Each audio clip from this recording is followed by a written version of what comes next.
بسم اللہ الرحمن الرحیم۔ السلام علیکم۔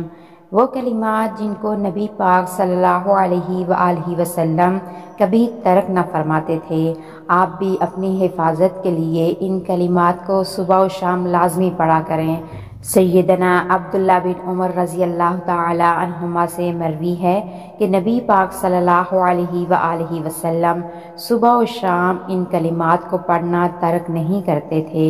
وہ کلمات یہ ہیں: بسم اللہ الرحمن الرحیم، اللہم انی اسألک العافیۃ فی الدنیا والآخرہ، اللہم انی اسألک العفو والعافیۃ فی دینی و دنیای و اہلی و مالی، اللہم استر عوراتی و آمن روآتی، اللہم احفظنی من بین یدی ومن خلفی وعن یمینی وعن شمالی ومن فوقی واعوذ بعظمتک ان اغتال من تحتی۔ اس کا ترجمہ یہ ہے: اے اللہ، میں تجھ سے دنیا اور آخرت میں عافیت کا سوال کرتا ہوں۔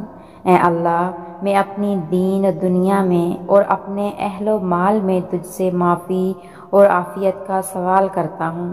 اے اللہ، میرے پردے والی چیزوں پر پردہ ڈال اور مجھے گھبراہٹوں سے امن میں رکھ۔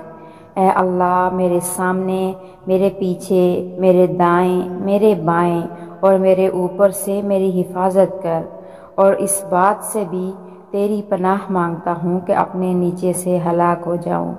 سبحان اللہ، کتنی پیاری دعا ہے۔